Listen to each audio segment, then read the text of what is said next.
Hello, everyone. This is BL Confession Room, a channel dedicated to telling forbidden BL stories that will leave you speechless.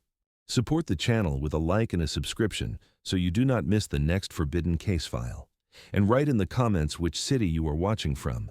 The gavel fell like a lid closing over a coffin. An Omega named Miloshin stood in shackles while a hard-eyed alpha judge signed the end of his life into a public record. The courtroom heard a sentence, but Milo heard something worse, that the past had finally found him. As officers moved in, he forced out one last request through the tightness in his throat, an instruction to check patient code 37. And somewhere inside the prison system, a sealed file began to wake up. The courtroom had been built to make people feel small. High benches, hard angles, polished wood that swallowed sound, and the kind of cold air that made every breath feel like an admission. The audience seats were half full, not with family or supporters, but with observers who treated trials like weather reports. Quiet faces, folded arms, a hunger for an ending. Judge Adrian Vale sat above all of it like he belonged to the architecture. His suit looked tailored into discipline, flawless down to the cuff. His hair was cut with the same precision as his rulings. Even the way he held his hands suggested control, as if emotion were a substance he had learned to keep sealed. He had built a public identity on a simple promise. Clean streets, zero tolerance, no exceptions. People repeated his name like a slogan. People feared it like a warning. Milo stood at the defense table in restraints that bit into the skin whenever he shifted his weight. The metal felt colder than the room. The chain at his waist was short enough to keep his posture submissive, long enough to remind him there was still space to fall. His scent blocker had been applied hours earlier, and it still burned faintly behind his ears. It did not matter. In a room like this, an Omega did not need scent to be judged. His body was enough. The case had moved like a blade through paper, too fast, too smooth. Milo remembered the first day the charges were read out, the way the prosecutor spoke as if reciting a story everyone already knew.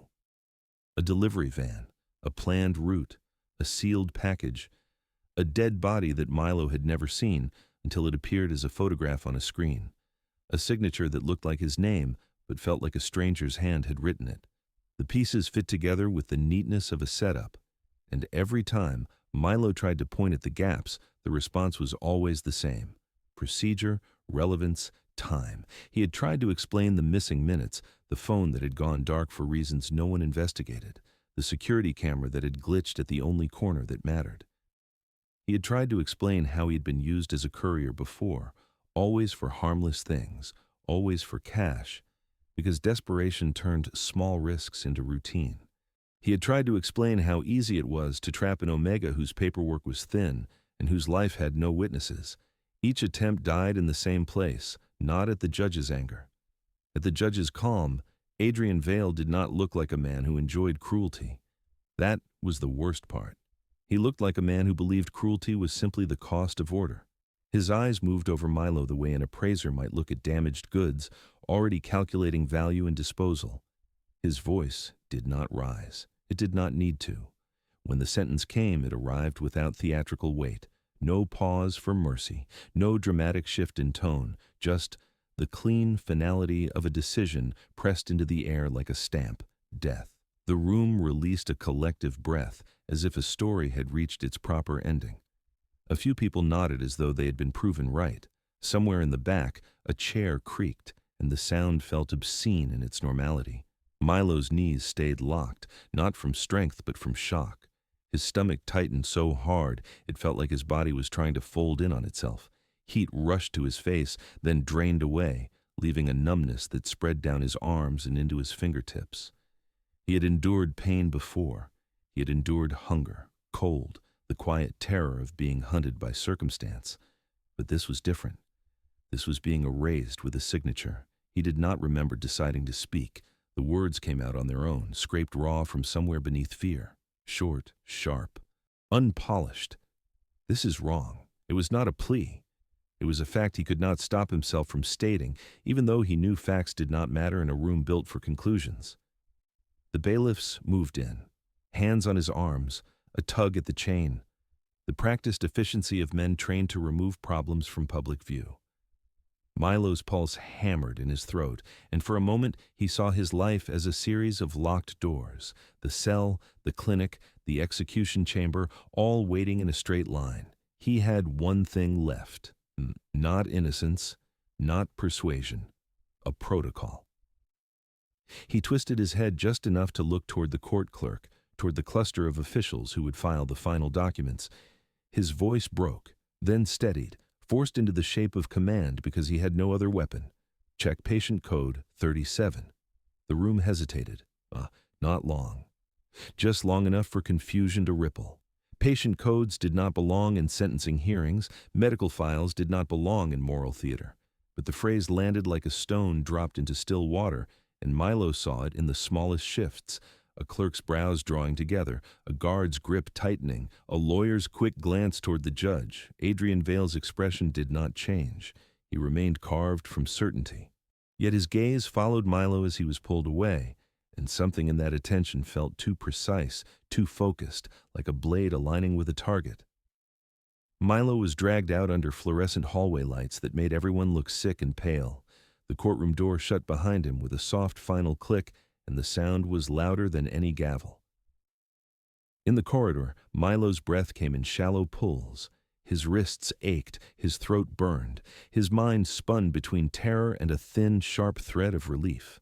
Because the file existed, the code existed. The prison system had created it to monitor him, to label him, to reduce his body to data. And now that same data was going to speak. He did not know if Adrian recognized him from that nameless night long ago. He did not know if the judge had ever allowed himself to remember. Milo only knew that something sealed had been forced open, and once a sealed record started moving through the system, it did not stop easily, not even for a judge. Prison had taught Milo that being an Omega did not make him weak, it made him searchable. From the first minute of intake, the system treated his body like a problem that needed labels. The processing room smelled of disinfectant and old sweat.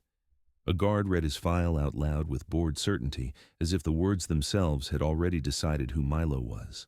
Height, weight, Omega designation, behavioral risk, medical sensitivity.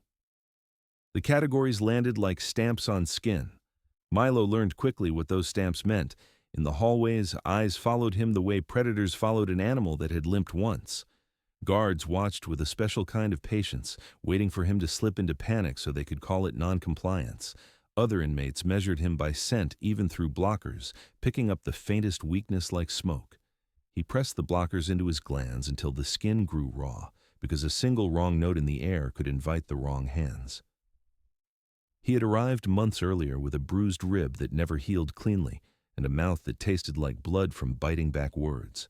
The official charge was simple enough for headlines. He had moved contraband for a syndicate and delivered a fatal dose to the wrong target. The unofficial reality was quieter and uglier. Someone needed a body to hold the blame. Someone needed a story that would reassure the city that the system worked. An Omega with no family, no legal defense money, and no one important to make noise was a perfect shape to pour that story into. His first week inside had been a series of lessons delivered without mercy. Milo learned which corners had cameras and which corners belonged to men with private rules. He learned to keep his gaze steady without challenging anyone. He learned that silence was not the same as safety, but it was sometimes the closest thing available. He learned to hide his hands when they shook and to swallow nausea without showing it, because any sign of vulnerability became currency for someone else. They assigned him work in the laundry wing. The air there was always wet and hot, thick with chemical steam that coated his throat and made his lungs feel heavy. Industrial machines roared all day, turning fabric into a constant blur of movement. Milo pushed carts of uniforms and sheets, his palms burning from detergent, his muscles tightening from the repetitive strain. The heat pressed into his bones until he stopped knowing whether he was exhausted from labor or simply from being alive in a place that wanted him small. At night, the noise fell away, and that was when prison became truly dangerous. His cell was quiet enough for thoughts to sharpen. The mattress was thin, the blanket smelled like too many bodies before him, and the darkness invited memory the way a wound invited infection. Milo kept replaying the case in his head, pulling at the evidence until his mind hurt. Every detail fit too neatly. Every witness statement sounded too polished. Every time stamp lined up like someone had arranged them on a table. It was the neatness that terrified him most. He had tried to appeal early, but appeals required time, money, connections. In here, time belonged to the institution, money belonged to other people, and connections belonged to those who had never been labeled disposable. Milo learned to survive in smaller units, one shift, one meal, one night without incident. He told himself that if he stayed quiet long enough, the system might forget him. It did not forget. It monitored. His body started changing before he understood what it meant. Hunger that arrived in waves, dizziness that hit after standing too fast, a strange metallic taste in the mornings. He blamed the food, the stress, the endless chemical air. He told himself it was nothing. Omgeus learned to normalize pain because pain was always present. Then the nurse noticed. She was older than most staff, with tired eyes and hands that moved gently despite the environment. She did not treat Milo like a problem to manage. She treated him like a patient, which was rare enough to feel suspicious at first. During a routine check, she watched his vitals, frowned at the irregularities, and ordered additional tests without making it a spectacle. Her voice stayed low, professional, almost protective. You need monitoring. It was not comfort. It was a warning wrapped in clinical language. She assigned Milo a private code in the prison medical system, a secondary label meant to keep certain files from casual access. Sensitivity monitoring, she called it. To Milo, it felt like a small pocket of privacy in a place built to strip privacy away. Patient code 37. A file that would not appear unless someone requested it directly, a record that could sit sealed behind permissions and bureaucracy. Milo did not think of it as leverage. He thought of it as armor, a way to keep his body from becoming another rumor in the corridors, a way to ensure that if something went wrong, it would be documented properly, not ignored as Omega weakness. But the execution order changed the meaning of everything. When the notice came, folded into administrative calm, Milo felt the air shift around him. Guards started looking at him differently. Not like pray now, but like something already dead that still had to be processed. The bureaucracy of death entered his days. Evaluations, scheduling, clearance. The system did not rage, it prepared. That was when Milo understood armor was not enough. A shield only worked if someone cared whether you lived. If the machine wanted to kill him cleanly, he needed something that made clean impossible. Something that forced delay. Something that forced eyes to land on him in a way they could not look away from. Deep inside him, his body had already begun writing that disruption. Not with words, not with legal arguments, but with chemistry and blood, and a life he had not planned. Milo could feel it in the way his instincts sharpened, in the way fear tasted different now, in the way his hands sometimes drifted to his stomach in the dark as if checking that something was still there. He did not have proof yet. Not in his head, not on paper, but his body knew. And in prison, when no one wanted to see you, the body was sometimes the only witness that mattered. It had happened long before the bars, long before the courtroom, back when Milo still believed he could outrun the city by staying quiet enough to be forgotten. He lived in rented corners and borrowed time, small cash jobs, short contracts, delivery routes that ended at doors people did not open fully, night shifts that paid a little more because no one wanted them. He never stayed long in one place, never used the same number for too many weeks, never let anyone learn the full shape of his life. And Omega learned early that visibility was a kind of debt. The more people knew you, the more ways they could take from you. Milo knew the city's shadows the way others knew their favorite cafes. He knew which streets belonged to cameras that never blinked and which belonged to men who smiled too politely while their eyes counted exits. He knew how certain clubs kept their lights dim on purpose, how certain hotels had side doors that never appeared on brochures. He knew how to keep his scent sealed, how to keep his gaze soft, how to make himself look like a background detail. The job that led him into that night had sounded harmless. Event staff, short hours, cash after midnight, a private gathering in a high-end hotel where the staff were expected to forget what they saw. The message he received included one instruction repeated twice. No names, no phones, no questions. Milo accepted because he needed the money and because rules were sometimes safer than improvisation. The hotel corridor smelled like expensive soap and something sharp underneath it, like fear disguised as perfume. The carpet was thick enough to swallow footsteps, and the lighting was warm in a way that made everything feel staged. Milo wore a plain black uniform and a fresh scent blocker that stung at his glands. He kept his posture neutral, his expression empty, his movements efficient. The goal was to be invisible. Inside the private suite, the air was different.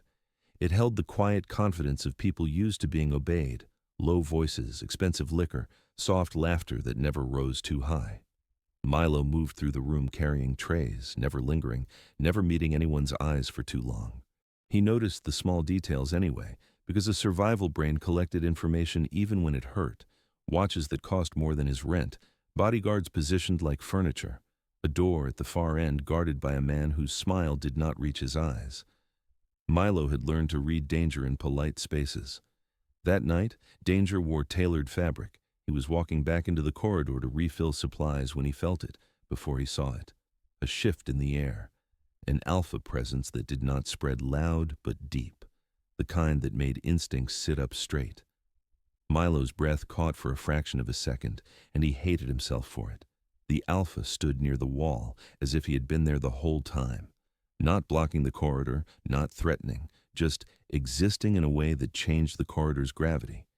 He was dressed the way powerful men dressed when they wanted to look like power was effortless. Clean lines, no excess. A face that was controlled down to the smallest muscle, yet his eyes held a tension that suggested restraint, not calm. Milo tried to keep walking. His feet slowed anyway. The alpha's gaze landed on him with the quiet precision of a decision being made. It was not a hungry stare. It was not a predatory grin. That would have been easier. This was measured attention, like Milo had become a variable in an equation the alpha was solving. Milo's mouth went dry. His blocker suddenly felt inadequate, like paper against fire. His pulse knocked once hard, and his body reacted with the humiliating instinctive pull that Omegas were trained to hate in themselves. He forced his shoulders down. He forced his face into blankness. "This is nothing," he told himself. "Keep moving." But the alpha spoke a single word, low enough that it did not carry down the hallway, and it froze Milo in place. Wait, the word was not a shout. It did not need to be. It carried authority that felt practiced. Milo's hands tightened around the tray he held. He was painfully aware of the cameras at the ends of the corridor, of the staff doors, of the fact that no one else was passing by. Thick carpet, quiet hotel, private floor. He should have left. He should have turned, found a manager, pretended he had misheard. He should have protected himself the way he always did. Instead, he found himself staying still, caught between fear and something worse, recognition without context. The alpha's presence felt familiar in a way Milo could not explain, as if his body had met this kind of control before in different circumstances. It was discipline sharpened into a weapon, and it scared him precisely because it did not look like chaos. The alpha stepped closer, not rushing, not cornering. Milo could smell him even through the blocker, clean, cold, expensive, with a faint metallic edge that suggested stress hidden behind perfect composure.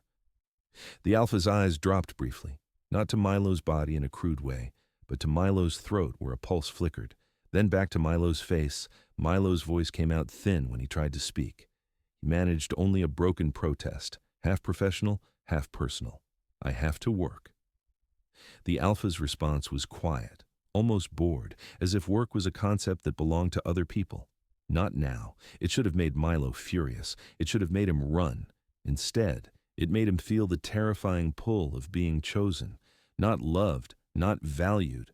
Chosen, like an object picked up from a shelf because it fit a need. The alpha gestured toward the guarded door at the far end of the hall. Milo understood then that this was not a random encounter. The security man's posture shifted just slightly, the door unlocking without a sound. The system had already made room for this decision. Milo followed because his body betrayed him, because the corridor was empty, because the alpha's calm felt like a net tightening, because part of him, starving for warmth in a life that offered none, wanted to believe that being wanted could be safe if it came wrapped in control. Inside the room, the air was dim and insulated, like the outside world had been sealed away. Milo's tray was taken from his hands and placed somewhere out of sight, as if his role as staff had been removed with the same efficiency as his jacket. The Alpha did not ask for his name. Milo did not offer it. The absence of names felt like a contract written in silence. No names, Milo thought, and felt relief and dread at once. The Alpha's touch was careful in a way that confused him, not gentle, not tender, but deliberate, like someone trying to hold back part of himself. Milo's instincts flared, then softened, then flared again. His body reacted faster than his mind could argue. There were moments when fear surged up his spine, and moments when something like comfort slipped in, unexpected and dangerous. Milo whispered one raw sentence into the darkness, more honest than he meant to be. "Don't make this worse." The Alpha paused, and for a second, Milo thought he would be punished for speaking. Instead, the Alpha's breath changed, and the restraint in him tightened further, as if that plea had reached the part of him that still understood limits. When it ended the way it began, without promises, without futures. Milo was released back into himself, like a man being handed a coat he did not recognize anymore. The Alpha did not follow him out. He did not call after him. He did not demand contact. He simply looked at Milo one last time, with eyes that held something unreadable, then turned away as if the moment could be filed and forgotten. Milo left before dawn. He took a service elevator down, not the main one. Outside, the city air was colder and smelled like exhaust and wet stone. He walked fast, pulling his hood up, his skin crawling with the memory of another person's hands. He stopped at a cheap apartment building where a friend once let him use a shower and scrubbed his body until it stung, until the water ran too cold, until his fingers went numb. It meant nothing, he told himself, just a crack of warmth, just a mistake. No one knew who he was, but his body did not believe him. In the days that followed, he kept catching phantom traces of that Alpha's presence, like the scent had soaked into a part of him deeper than skin. He avoided the hotel district entirely. He changed numbers. He changed routes. He did everything an Omega did when he wanted a night erased. He did not know the Alpha had a name that could move courts and prisons. He did not know that the man he had touched would one day sit above him in a courtroom, spotless and merciless, and decide his life could be ended with a sentence. He only knew that the night without names had not ended when the door shut behind him. It had simply gone quiet. Milo's arrest did not arrive like a storm. It arrived like a door closing with a soft click. He had been walking home with his hood up, hands shoved deep in his pockets, taking the long route he used when he wanted fewer cameras and fewer strangers. The night air smelled of rain trapped in concrete. Streetlights cast pale pools on the sidewalk. Nothing about the moment warned him. That was the point. A vehicle rolled up without sirens. Two men stepped out with the calm speed of people who had rehearsed the scene. Milo had just enough time to register the flash of a badge before the world flipped. His shoulder hit pavement, his cheek scraped gritty stone, and a knee drove into his spine with clinical force. His wrists were wrenched behind him, cuffs biting into bone. He did not hear questions first. He heard conclusions. "Got you." The words were said like a receipt being printed. They searched him without urgency, not because they were thorough, but because they already knew what they planned to find. A sealed packet appeared in a pocket that Milo swore had been empty. A phone he did not recognize was placed next to his own. A small evidence bag was held up in the glow of a streetlight, like a trophy. Milo's mouth opened, but the pressure on his spine told him speaking would not change the shape of the night. In the station, the file that waited for him was too complete. It had tabs. It had highlighted sections. It had a narrative that flowed cleanly from beginning to end, like someone had written it with the audience in mind. Milo sat at a metal table under buzzing fluorescent lights while officers slid photographs across the surface. A delivery van, a planned route, a rear door with scuff marks, a package with a seal broken at a specific angle, a body on a floor, face turned away, the skin already taking on that unnatural stillness that made Milo's stomach turn. Then, a signature on a form, neat and familiar looking, like a practiced imitation. Milo stared at that signature longer than anything else. It looked like his name, but it felt wrong in the way a stranger's handwriting felt wrong. Something in the pressure and slant was off. A detail no one cared about because the story did not require it. He tried to point out the missing pieces. His voice came out sharp with panic, then steadied as he forced control into it. "This is not mine." An officer's expression did not change. He tapped the file as if the paper itself was the only reality. "It is now." Timestamps did not match the way they should have. Milo insisted on it. There was a gap, a stretch of minutes that had been filled with assumption instead of proof. A camera at a corner that should have shown him had malfunctioned at the exact moment it mattered. Witness statements read like copies of each other, with the same phrasing, the same oddly polished sentences, as if fear had been edited out and replaced with paperwork. He asked for a public defender. He asked for a call. He asked to see the raw surveillance footage. He asked to be allowed to explain who had hired him for small deliveries before, the kind that kept desperate people afloat without pulling them into full crime. The system did what systems did. It processed him into a category, Omega, low resources, high plausibility. His truth was inconvenient, and inconvenience was not admissible. By the time the case reached court, the city already knew how it wanted to feel. News segments used phrases like dangerous network and fatal delivery. Commentators spoke about cleaning up the streets, about protecting decent citizens. Milo's face, captured in a mugshot under harsh light, became a symbol that could be hated safely. An Omega in the wrong place, an easy moral lesson. He watched his own life become a headline that fit into a neat rectangle on a screen. In court, Milo's world narrowed to sound and procedure. The scrape of chairs, the rustle of paper, the prosecutor's voice rehearsed into confidence. His own attorney spoke in rushed phrases, underfunded and overworked, like a person trying to slow an avalanche with open hands. Then, Judge Adrian Vale entered, and the temperature in the room seemed to drop. Adrian's presence felt different from the officers and lawyers. They were parts of the machine. Adrian was the person people believed the machine belonged to. Milo watched his hands as the judge arranged documents with exact alignment, clean nails catching the light, controlled movements, no wasted breath. A man who treated discipline like a moral virtue and mercy like a loophole. Milo tried to speak. The first attempt was cut off, the second was redirected, the third was framed as irrelevant. Each time his mouth opened, procedure rose up like a wall. Denied, sustained, move along. Time compressed around him. Hearing dates were scheduled tight. Motions were rejected with calm efficiency. Requests for deeper review were treated as delays, as tactics, as noise. Milo felt like he was sinking while everyone else remained dry. And somewhere under the surface of it all, time expanded inside his body in a way Milo could not control. It began as small disruptions he tried to ignore. Hunger that came too suddenly. Nausea that hit in waves, sharp enough to make him grip the edge of a bench and breathe through his teeth. His scent glands felt raw, as if the blockers were no longer just protection, but punishment. He blamed the stress first. He blamed the prison meals later. He blamed the stale air, the endless fear, the chemicals in everything. He did not blame the one truth that threatened to destroy what little anonymity he still had. Because admitting it would mean admitting that night without names had left something behind. Something that could be traced, something that could pull a powerful alpha into his story, whether either of them wanted it or not. Milo's body kept changing anyway. He began to wake earlier, sweating through thin sheets. He developed a sensitivity to smells in the cafeteria that made him gag. His mood swung from numbness to sudden violent tears he swallowed before anyone could see. He told himself he was breaking because prison broke people. But deep down, a different fear curled tight in his chest.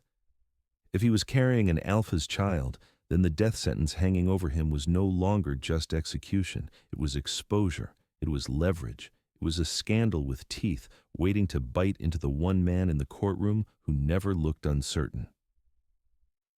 In the days after sentencing, Milo was moved to a wing the prison called Final Procedures. The name sounded clinical, almost polite, like a hospital hallway. The reality felt like being stored. The corridor was too clean for a place built to punish. The walls had been repainted recently, a pale color meant to suggest order. The floors shone under harsh lights. The air smelled of bleach and paper. that sterile blend of disinfectant and bureaucracy. Guards spoke in quieter tones here, as if softness could reduce what the schedule demanded. They avoided meeting his eyes for long. It was easier to escort a condemned man when you pretended he was already gone. Milo's cell in that wing had fewer scratches on the door and fewer stains on the mattress. It also had fewer sounds. The usual chaos of prison life felt muffled, held back by rules and distance. Silence settled into his bones and made his heartbeat seem loud. He could feel time moving toward him like a slow machine. Each day another click in a system that did not care what he had meant or who had framed him. He was given a printed timetable. Not in a dramatic way, not with speeches. Just a sheet of paper slipped through a slot like a menu. Medical clearance, psychological evaluation, spiritual counseling offered and logged, physical exam, blood draw. The process treated death like an appointment that had to be confirmed. Execution prep required medical clearance. That was the phrase they used, as if dying needed permission from a lab. When they took him to the clinic area, Milo noticed how everything was arranged for efficiency. Chairs bolted down, cabinets locked, a wall clock that ticked too loudly. The nurse who had once assigned him the private monitoring code was not present. Different staff worked this wing, staff trained to process bodies without absorbing their stories. Milo sat in the chair with his sleeves rolled up, skin exposed to a room that held no warmth. The cuff tightened around his arm, squeezing the vein into visibility. He watched the needle slide in with a clean, practiced motion, and the sight hit him with a strange familiarity. It reminded him of intake, of the first time they had labeled him in forms, of the way the system always wanted something from his blood, a small vial filled. Then another. Then another. Labels printed with barcodes and numbers that replaced his name. The nurse's hands were steady, impersonal. Milo's body tried to stay calm, but his stomach churned with something deeper than fear, because he could feel the mess inside him growing harder to ignore. For weeks he had blamed stress for the nausea and dizziness. He had blamed prison food for the sudden cravings that left him shaky. He had blamed everything except the one possibility that terrified him. Now, in the execution wing clinic, he felt the weight of that possibility like a second chain around his ribs. The nurse asked routine questions without looking up. Any history of fainting, any medication, any known conditions. Milo's throat went tight. He could have said nothing. He could have let the system draw blood, stamp clearance, and move him down the line. That was what they expected. Quiet compliance, clean paperwork. But the words he had thrown into the courtroom were not a bluff. The code existed. The file existed. It was sealed for a reason. He waited until the last possible moment, until the blood vials were capped and the nurse's hand hovered over the final entry. Then, Milo forced his voice out, low but sharp enough to cut through the clinic's routine. Patient code 37. The nurse paused. Her eyes flicked toward his wrist tag, then toward the screen. Confusion tightened her mouth. Patient codes were not typically volunteered by inmates. Sealed codes were certainly not. Milo saw her calculation begin, the way her posture changed when she realized she was no longer following a checklist, but stepping into a problem. He did not plead. Pleading gave the system permission to ignore him. He stated it again, quieter, like a key being turned. Patient code 37. Open it, the nurse typed, stopped, typed again. Milo watched her fingers move faster, more precise. The screen reflected faintly in her eyes. For a few seconds, nothing happened. Then the system responded with a request for authorization. More typing. A pause. A second pause that lasted too long. Milo's pulse started pounding, not from panic, but from anticipation. His body felt like it was holding its breath, as if even his cells understood what was about to surface. The nurse's face changed in a way Milo recognized from survival moments when the floor turned out to be thinner than anyone believed. Her expression did not soften, it hardened. The air in the room shifted, subtle but unmistakable. She looked at Milo as if he had just become a different kind of inmate. Then, her eyes flicked back to the screen, and Milo saw the color drain from her knuckles as her grip tightened on the mouse. A result had populated in the sealed file, flagged in urgent red. Pregnancy markers, confirmed, not possible, not inconclusive. Confirmed. Milo's stomach turned hard, and it was not nausea this time. It was the shock of a machine seeing him more honestly than any human had. It was the terror of knowing what prisons did with omega bodies when they became inconvenient, when they became complicated, when they became evidence that could embarrass power. For a moment, Milo could not move. The chair felt suddenly too small. The cuffs on his wrists felt heavier. He tasted metal in his mouth, like blood even though none was there. He had wanted something messy to stop the system. He had gotten it, and the mess was living inside him. The nurse did not look at him with pity. Pity was personal. This was not personal anymore. She looked at him with calculation and fear, because she understood the chain of consequences before Milo could fully grasp it.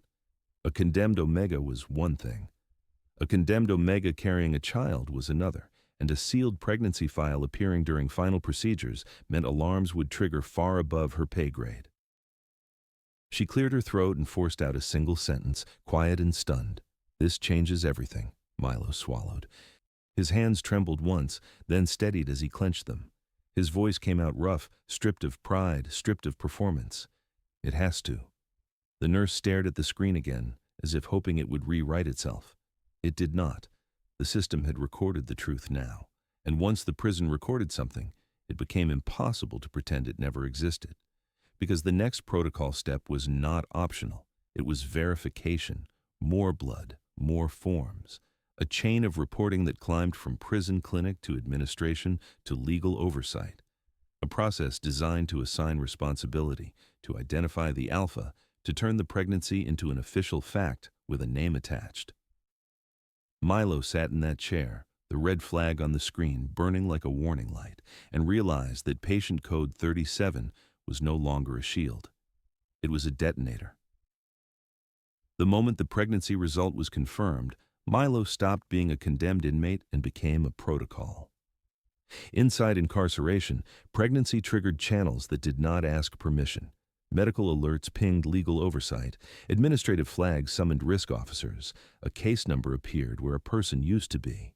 In Milo's world, every channel was a pipeline to power, and every pipeline carried pressure.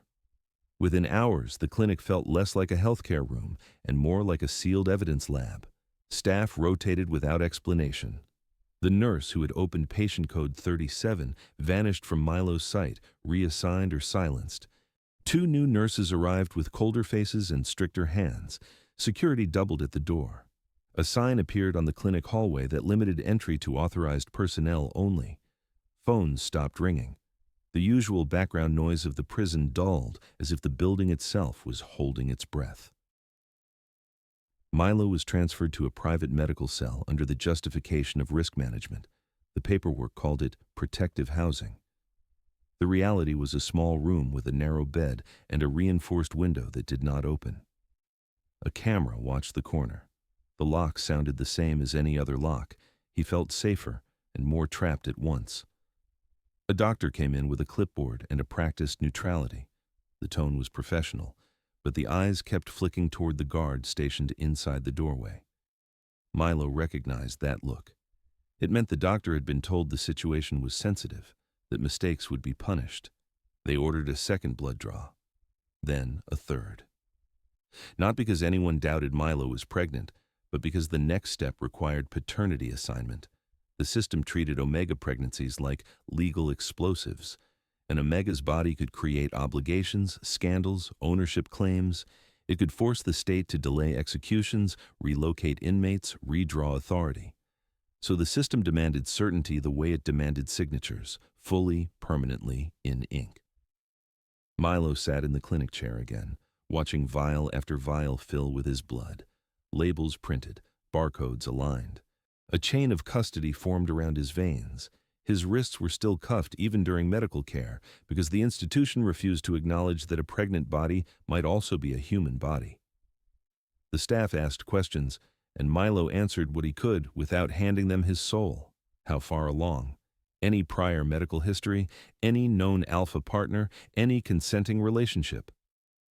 Milo's throat tightened until speaking felt like swallowing glass.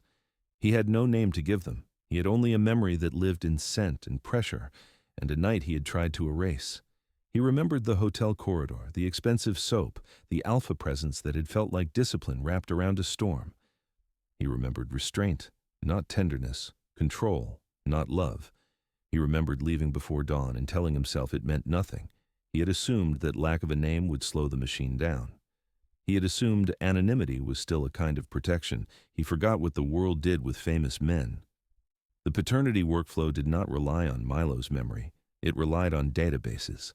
The prison medical system linked to state registries for emergencies, for missing persons, for official identifications.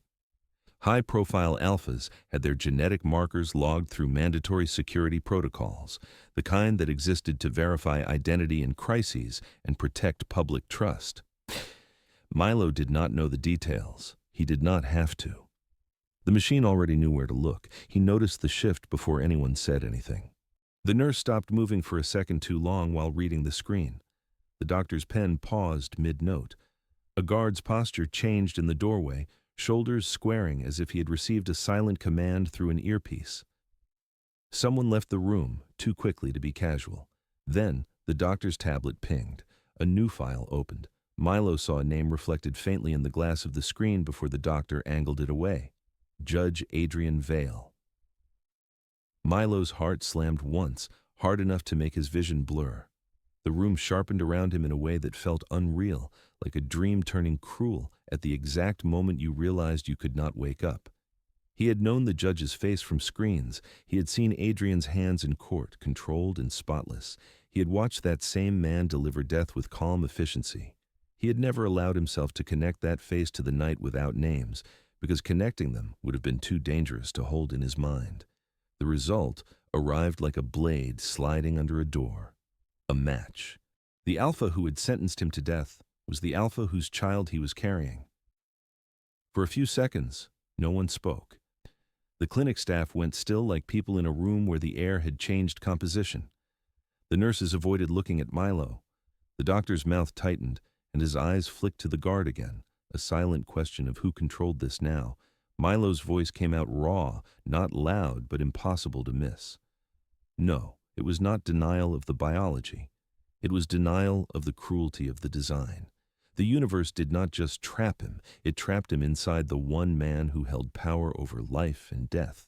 The guard in the doorway shifted, hand hovering near his belt as if a pregnant Omega's words could be dangerous. Another guard appeared in the hall, visible through the narrow window, and then another. The building started moving around Milo like a fortress adjusting its walls. The doctor cleared his throat and forced a clinical sentence into existence. The match was definitive. Milo stared at the ceiling light, too bright, too steady. His hands shook once, then he pressed them to his stomach as if he could hold reality in place by touch alone. Inside him, the baby moved. Small, irregular taps like someone knocking from the inside of a locked box. Those taps did not feel like comfort. They felt like proof. He lay back later on the thin mattress of his medical cell, staring at the ceiling until his eyes burned.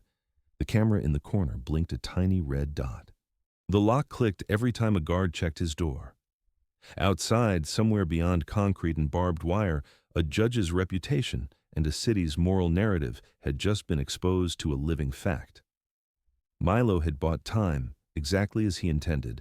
Now he had bought danger, the kind that did not sit still, the kind that spread, the kind that made powerful people choose between protecting their image and protecting a life.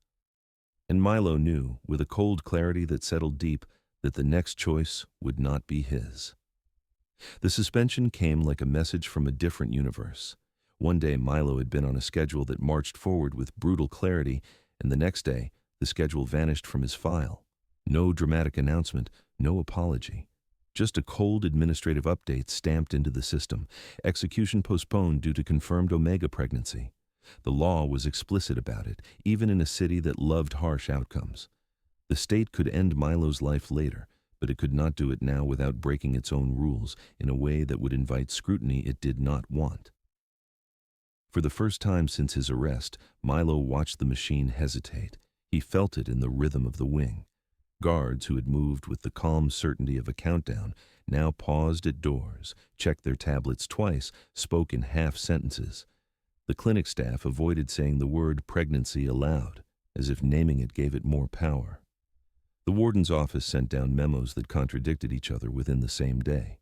Transfers were discussed, then canceled. New restrictions were issued, then quietly softened. Hesitation did not mean mercy. It meant recalculation. Milo was still locked in protective medical housing, but the nature of his confinement shifted. Before, he had been a condemned body waiting to be processed. Now, he was a problem that could damage careers, a liability wrapped in skin.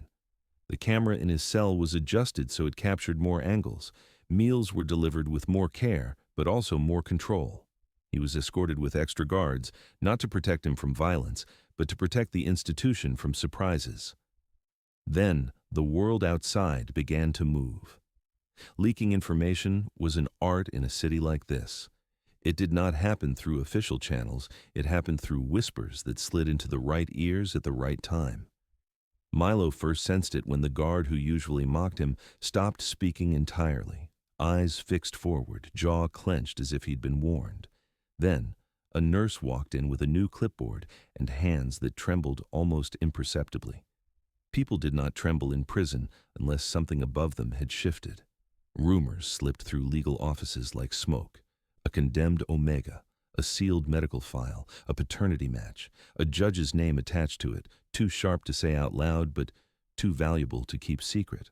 Milo could not see the city, but he could feel its pulse through the changes in the people around him, their caution, their sudden politeness, their fear of saying the wrong thing within earshot of the wrong person.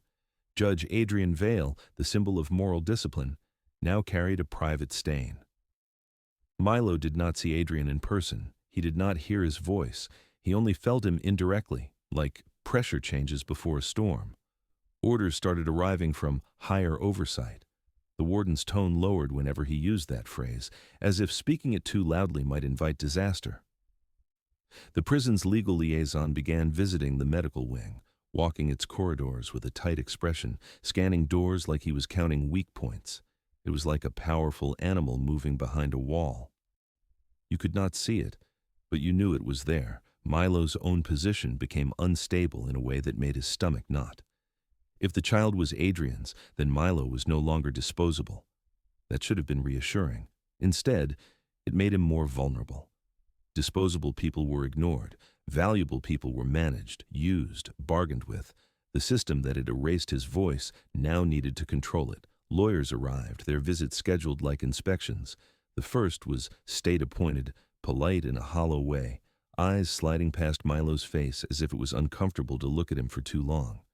The lawyer spoke in safe phrases, promised to review options, asked questions about the case in an order that felt rehearsed. Milo answered carefully, sensing traps in every pause. 2 days later, that lawyer was replaced, no explanation given. The new attorney carried a different energy, sharper, more ambitious. Milo recognized the type, someone who smelled opportunity and scandal.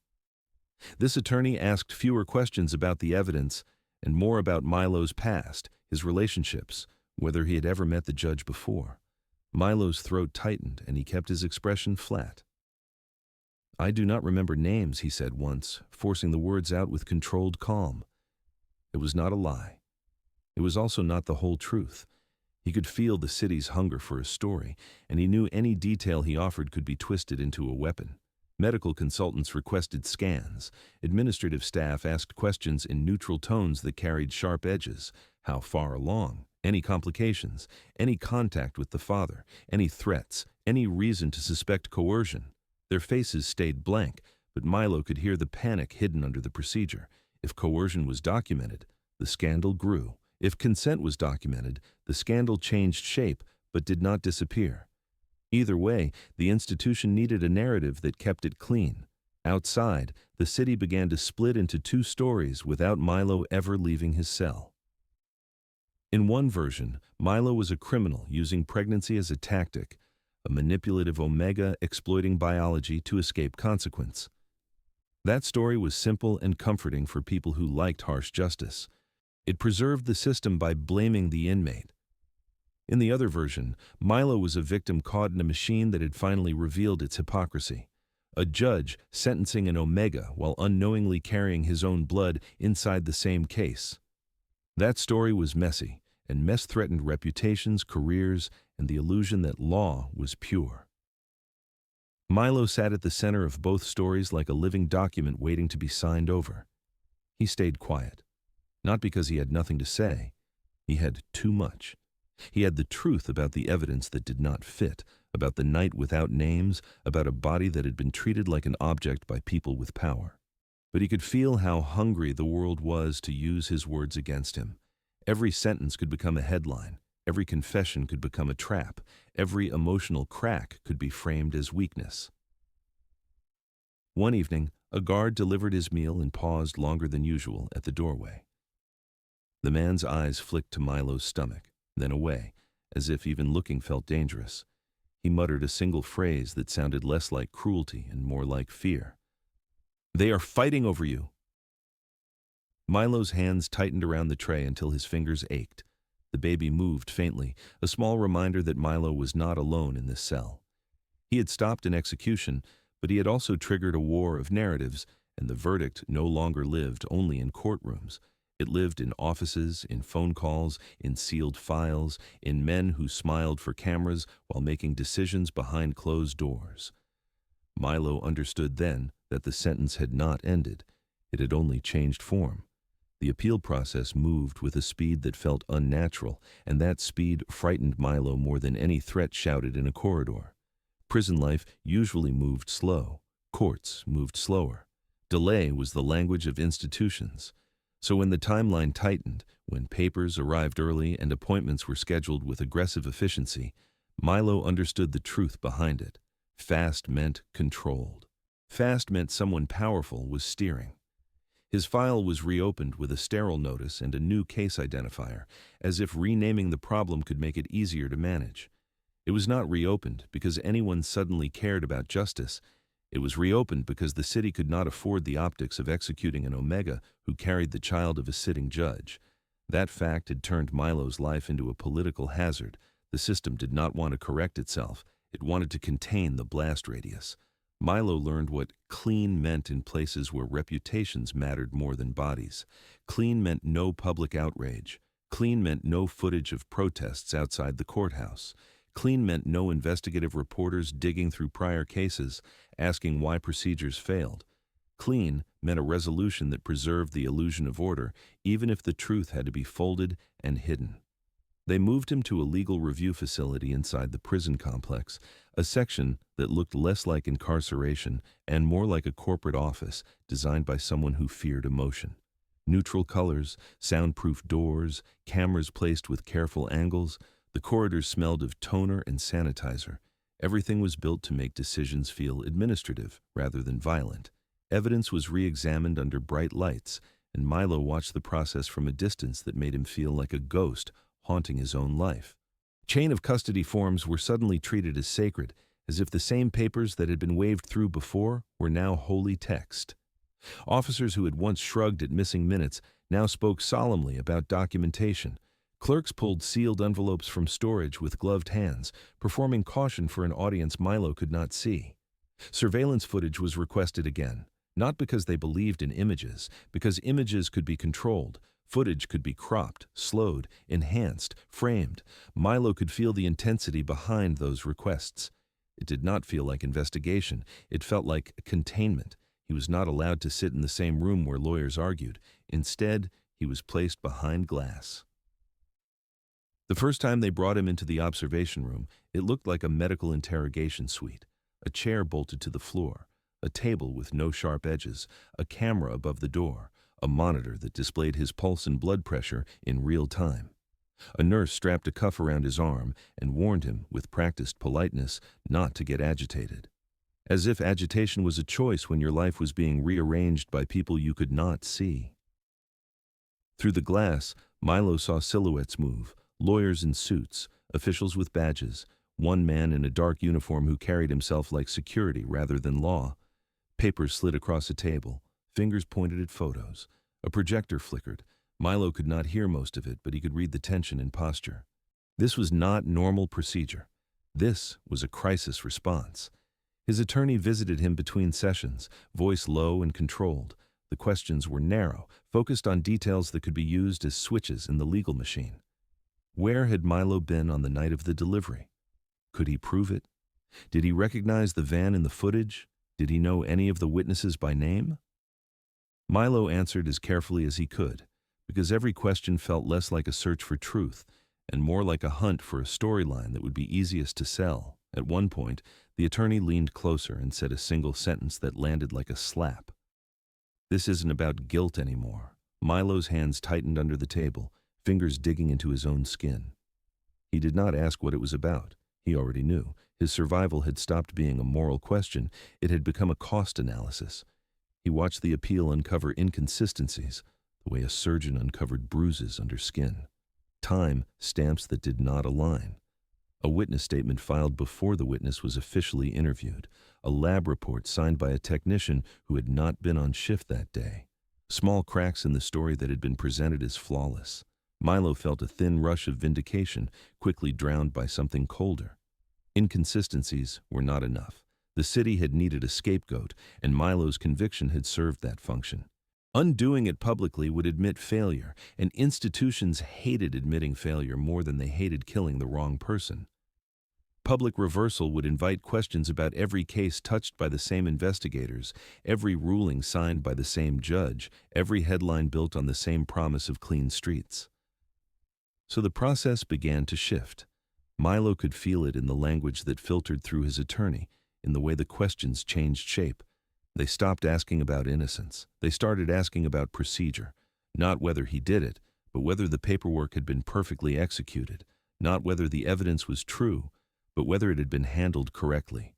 The goal was not to free Milo in a triumphant correction. The goal was to reroute him into an outcome that looked legitimate without exposing the system's rot. A commutation became a possibility, a sealed arrangement, a quiet transfer to a long-term facility under protective custody. An option that removed Milo from public view while keeping the official story intact, enough to protect reputations. The kind of compromise that saved careers more than lives. Milo sat behind glass, monitored like a volatile substance, and learned the new truth of his existence. He was not a person in this room. He was a protected asset and a threat at the same time. His body carried evidence that could crack a judge. His death could erase a scandal. His continued breathing could keep the scandal alive. He felt the baby move more strongly then, a deeper roll beneath his ribs, as if the child had begun claiming space and demanding acknowledgement. That movement did not feel like hope. It felt like a countdown, because every day Milo remained alive. The judge's secret remained alive with him, and the glass between him and the decision-makers did not feel like protection. It felt like proof that the world still refused to see him directly. The prison clinic changed its face first. It became the kind of place where everyone smiled too carefully, as if their mouths had been trained to look calm while their eyes stayed alert. The fluorescent lights seemed brighter than before. The hallways smelled sharper, layered with disinfectant and something metallic that reminded Milo of sealed containers. Staff checked his vitals with exaggerated professionalism, repeating steps that had already been done, double-signing forms, calling out numbers to each other like ritual. Guards doubled in the corridor, 2 at the door, and 2 more down the hall, rotating shifts so often Milo stopped recognizing faces. Every object entering his room was logged: the water cup, the prenatal vitamins, the blanket that replaced his old one. Each item arrived in a clear bag with a tag, and a guard watched Milo open it as if the plastic itself could be used as a weapon. Every meal was tested, a small portion scraped into a container, labeled, stored. They called it safety. Milo felt it as surveillance wearing a medical mask. Protection and control became the same thing. The threats did not come as obvious violence. That would have been too crude, too traceable. The danger arrived in structure, in little failures that could be blamed on procedure. A medication delivery delayed by hours with no explanation. A prenatal check pushed back because the ultrasound technician was suddenly unavailable. A lab result that should have posted by morning appearing late at night after Milo had already spent the day in fear. Each disruption carried the same quiet message. Your life depends on people who do not value it. Milo began keeping his own mental ledger, noting patterns, noting timing, noting who was on duty when things went wrong and who was on duty when things moved smoothly. He watched the nurses as closely as they watched him. One of them avoided eye contact completely, hands moving fast, voice too bright, as if she wanted to finish her tasks and leave without absorbing guilt. Another stayed steady, almost stubbornly normal, checking his blood pressure with the same calm she might have used in a community clinic. Milo did not trust either completely. In prison, calm could be kindness or training. He started to suspect factions inside the system. There were people who wanted the scandal buried by any means. Those ones preferred silence and speed, the quiet disappearance of a problem before it became a headline.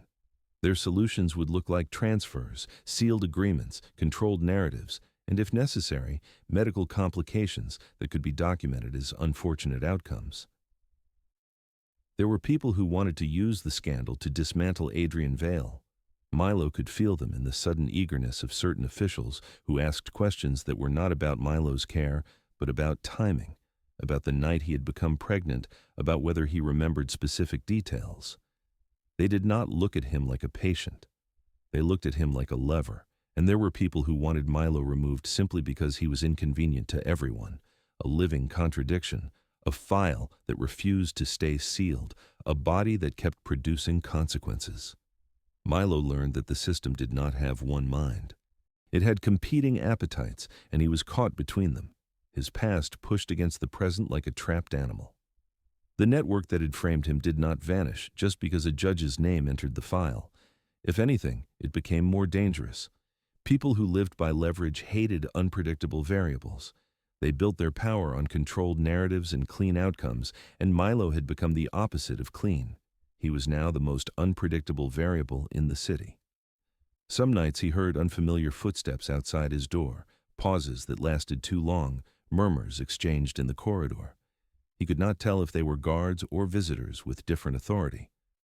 Once, he caught a brief glimpse through the narrow window of a man in a suit speaking with the warden, leaning close, hand covering his mouth. The conversation ended quickly when Milo moved, as if the air itself had been trained to hide. Sleep became fragmented. Milo stopped sleeping in long stretches and started sleeping like prey, drifting off for minutes, snapping awake at sounds that might mean nothing or might mean everything. He learned to read footsteps and silences. Heavy boots meant routine patrol. Light steps meant medical staff. A shuffle followed by stillness meant someone waiting outside his door, listening. He began to measure silence like weather. Too quiet meant pressure building. His body reacted as if it understood the stakes, even when his mind tried to pretend otherwise. His heart raced for no reason. His hands trembled when a nurse adjusted his IV line. The baby moved more often at night, small, restless shifts that made Milo press his palm to his stomach as if he could reassure both of them. "We are still here," he whispered once into the dark, voice barely there. The words were not prayer, they were defiance. Then, one morning, a new document appeared in his medical chart. Milo saw it because the nurse left the tablet angled the wrong way for half a second. An external request for transfer, facility change, maternal care designation, the kind of bureaucratic phrase that sounded like safety in a brochure and sounded like disappearance in a prison. The nurse noticed Milo's gaze and snapped the tablet back toward herself, too fast. Her smile appeared, too carefully arranged. "Routine," she said. Milo felt cold spread through his chest. Routine did not require external requests. Routine did not arrive suddenly after weeks of tension. Routine did not make guards tighten their posture as if expecting trouble. He forced his voice to stay flat, even as panic surged. "Where am I going?" The nurse's eyes flickered, and for a moment Milo saw real fear beneath the professional mask. Then her face closed again. "I don't know," she said, too quickly to be convincing. That night Milo lay on the thin bed, staring at the corner camera's red blink. He listened to the building breathe around him. He felt the baby shift, a small weight that anchored him to the present even as the future blurred. He realized the war was no longer about his guilt. That question had become almost irrelevant. This was about custody. Not of the child, not yet. Custody of the truth.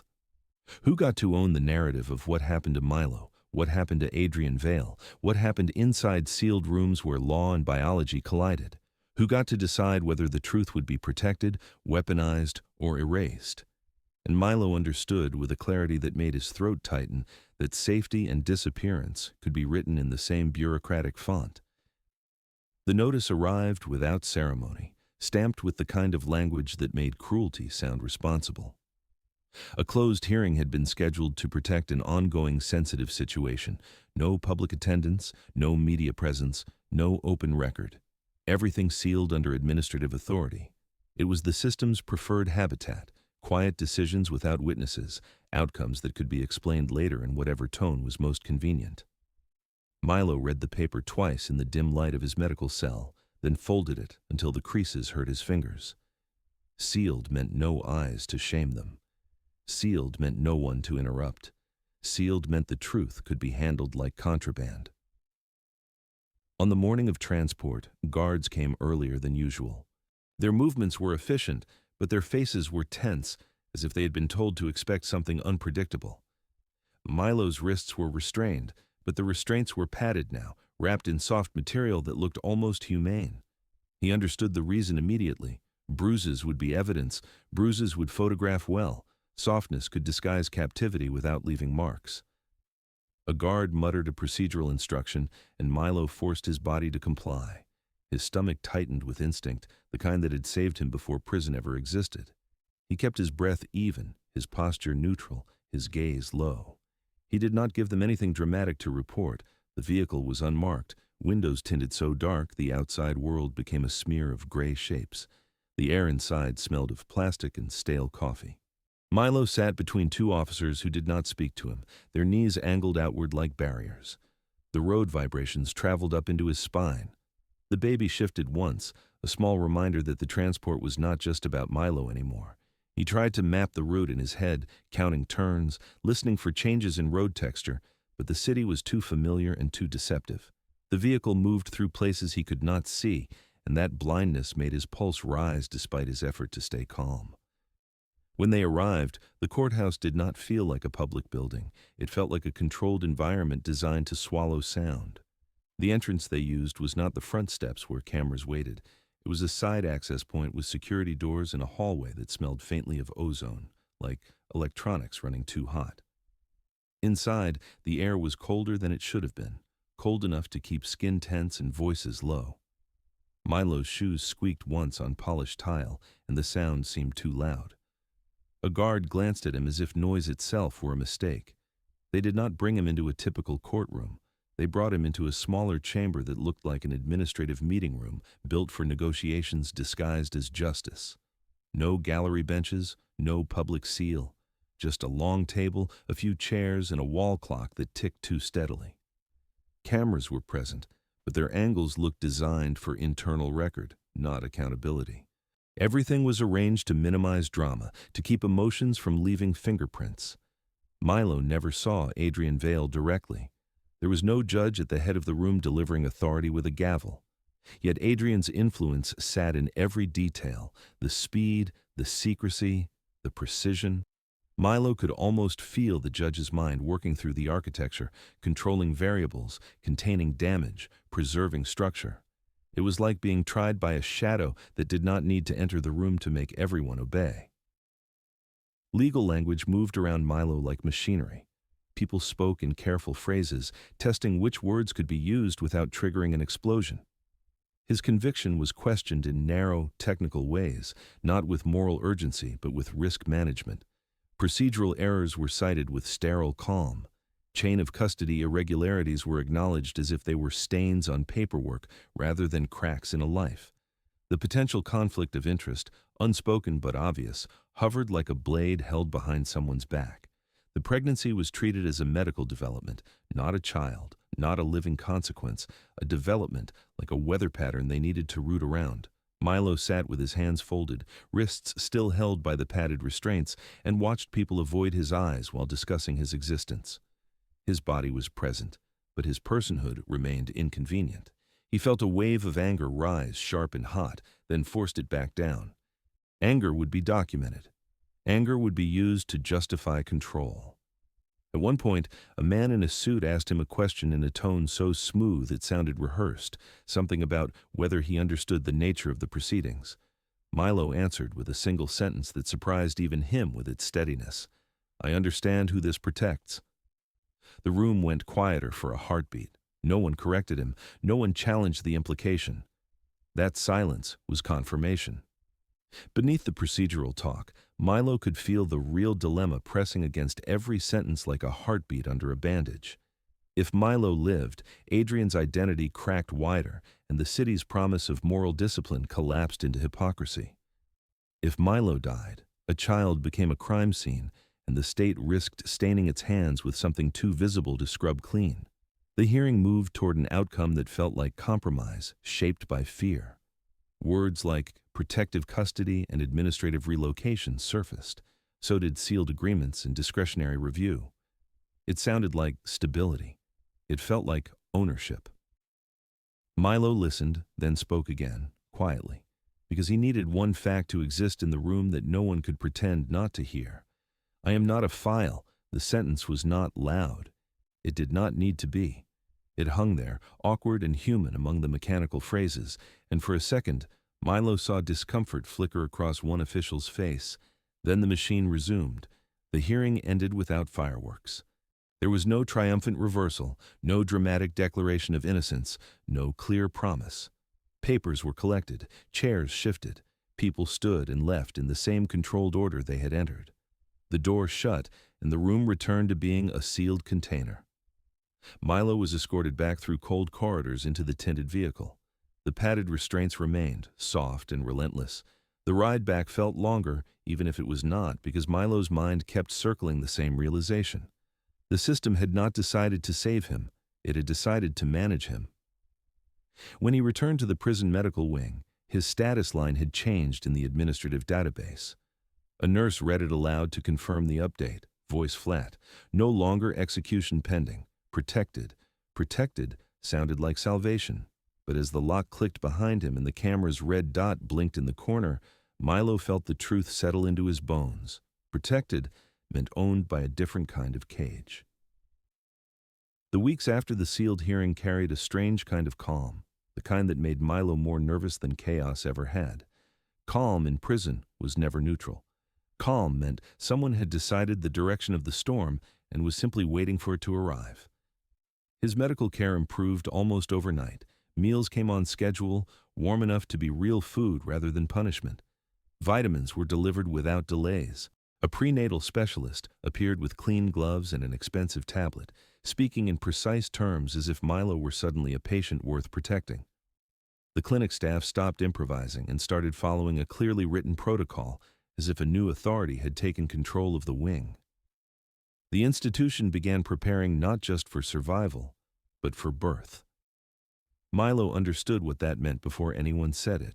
Someone had decided the child mattered, not because the system suddenly developed a conscience, but because a child connected to a powerful name could not be allowed to become a tragedy inside a prison file. A dead Omega could be explained away. A dead child tied to a judge could become a scandal the city could not scrub clean. The guards treated Milo differently now, not kinder exactly, more careful. Hands stayed visible, voices stayed low. Nothing that could be photographed, quoted, or turned into a lawsuit was permitted near him. Even cruelty became disciplined. Then the first public crack appeared. Milo did not have a television, but news traveled in prison the way smoke traveled through vents. It came in fragments, a guard muttering to another guard, a nurse listening to a radio too loudly for a second, a legal liaison rushing through the corridor with a phone pressed hard to his ear. Milo started catching words that did not belong to ordinary prison life. Ethical concerns, review, irregularities, high-profile sentencing. At first, it sounded like distant noise, but the pattern grew clearer. News outlets began hinting at a problem without naming it directly. Anonymous sources described procedural anomalies in capital cases, the kind of careful phrasing that signaled lawyers were involved. A watchdog organization demanded oversight of recent death penalty decisions.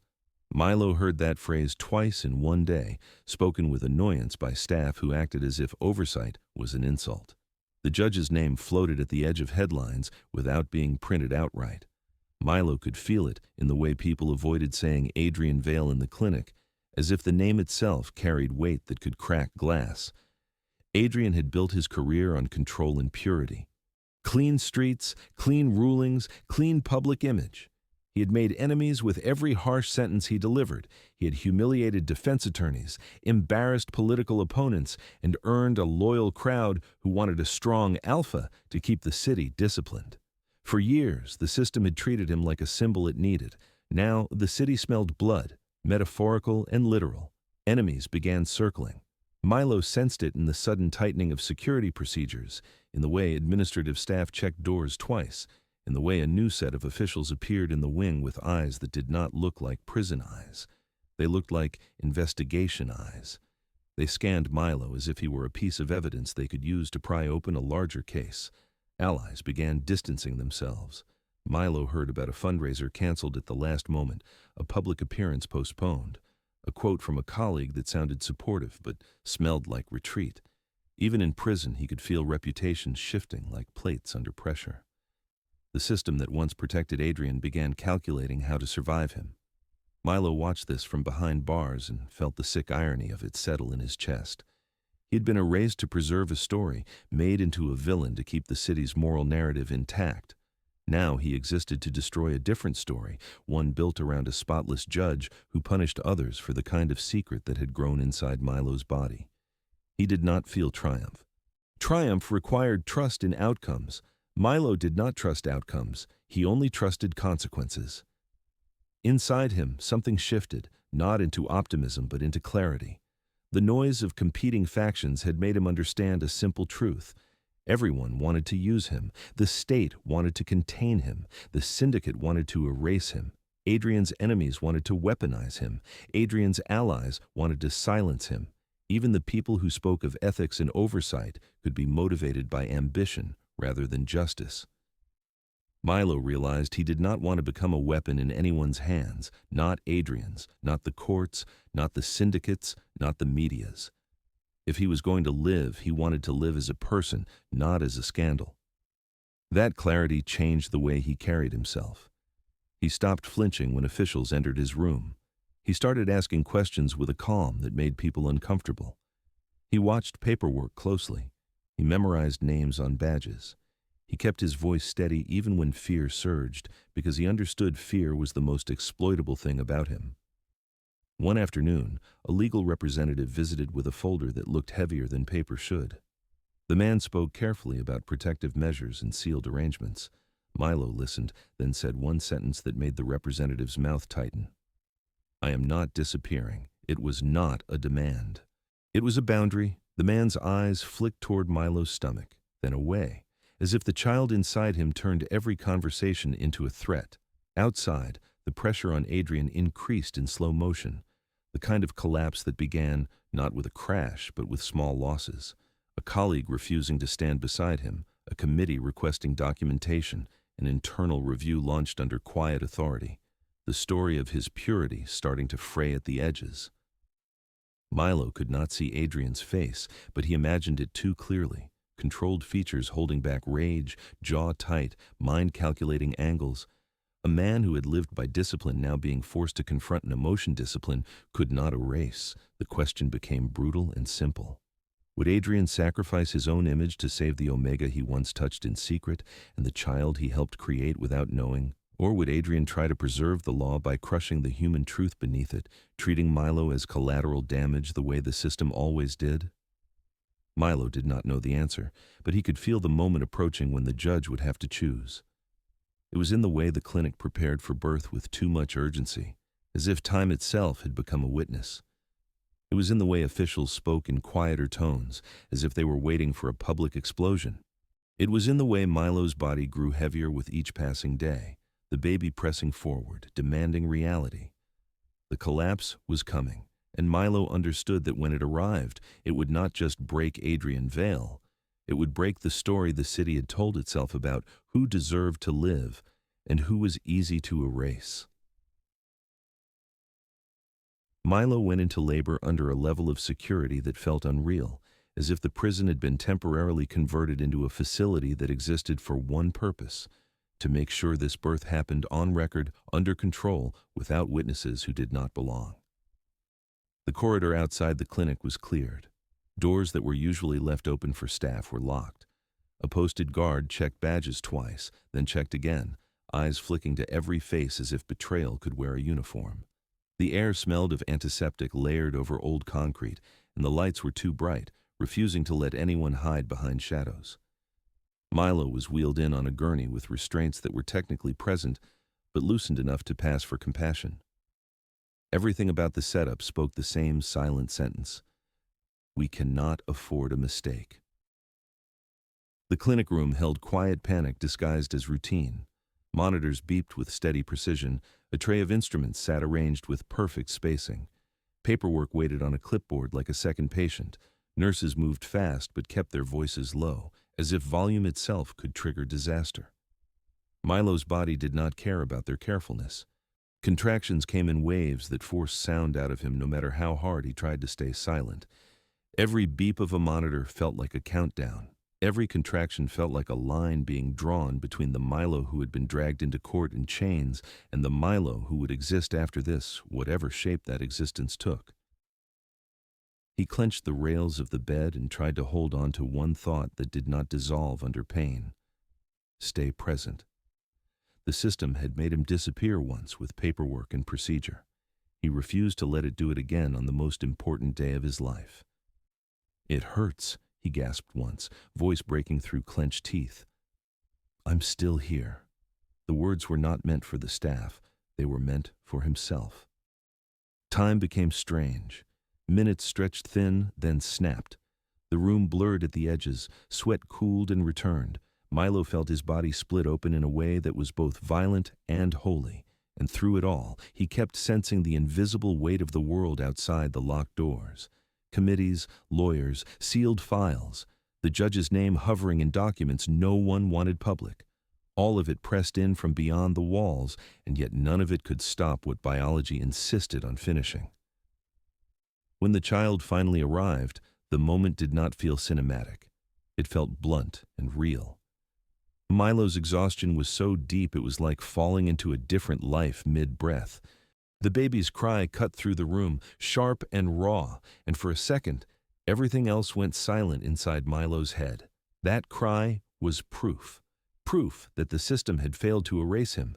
Proof that a sealed file had produced something the city could not file away as easily as a sentence. Proof that Milo's body had not just survived the machine, it had created a consequence the machine could not ignore. The nurses moved with professional speed.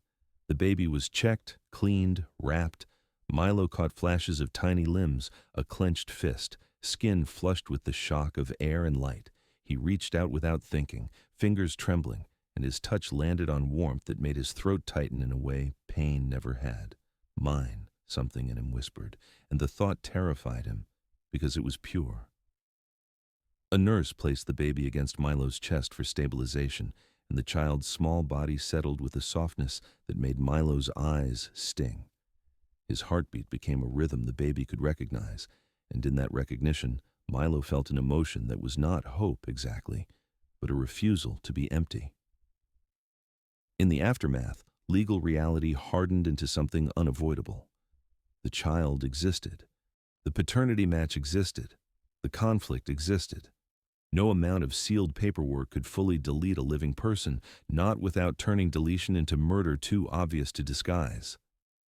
Milo's sentence was commuted quietly at first, framed as a procedural correction rather than a moral reversal.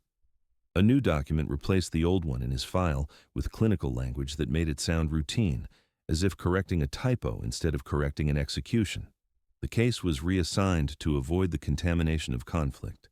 A deeper review began behind closed doors, because the system still preferred to fix itself in silence. Pieces of the original evidence started collapsing under scrutiny.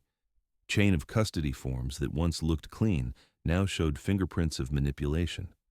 Timestamps that had been treated as unquestionable now revealed gaps that could not be explained away as coincidence. Witness statements began to crack under re-interview, their rehearsed smoothness turning into contradictions. It was not enough for public redemption, not yet. The city did not like admitting it had almost killed the wrong person, but it was enough to fracture the narrative that had been built on Milo's name. Adrian Vale's career did not survive intact. The city demanded accountability in the way cities demanded blood when the myth broke. Review boards formed, ethics inquiries opened, allies stepped back to protect themselves, enemies stepped forward with sharpened smiles. The judge who once looked untouchable became human in the most destructive way possible, revealed not as a symbol of discipline, but as a man whose private consequences had reached into his public rulings. Milo did not see Adrian during those first days after birth. He only felt the shift in the institution, the way everyone moved as if the air had become heavier. He heard a staff member whisper the word resignation like a rumor, then swallow it as if it was dangerous to speak. Milo's future did not become a fairy tale. It became a structure, slowly built and painfully negotiated. Protective custody did not end with birth. It evolved. A relocation plan was drafted, then revised again. Legal guardianship arrangements were discussed in language that tried to reduce Milo to a caregiver designation rather than a person with rights. Everything had to be approved, documented, justified, because the story was too dangerous to forget and too explosive to leave unmanaged. But in the middle of that bureaucracy, Milo held something that belonged to him without question. A small, warm body that recognized his heartbeat as home. The baby slept against him with the heavy trust of someone who had no idea what political war had formed around his existence. In the quiet hours when the clinic lights dimmed and the building's noise softened into distant footsteps, Milo stared down at the child's face and felt the cruel beauty of what had happened settle into his chest. A single sealed file, patient code 37, had done what his voice never could. It had stopped an execution. It had exposed a judge, and it had forced the world to admit that even an omega marked for erasure could still become the center of a story no one could control. Milo pressed his lips to the baby's forehead and whispered the only promise he trusted enough to make. "We stay."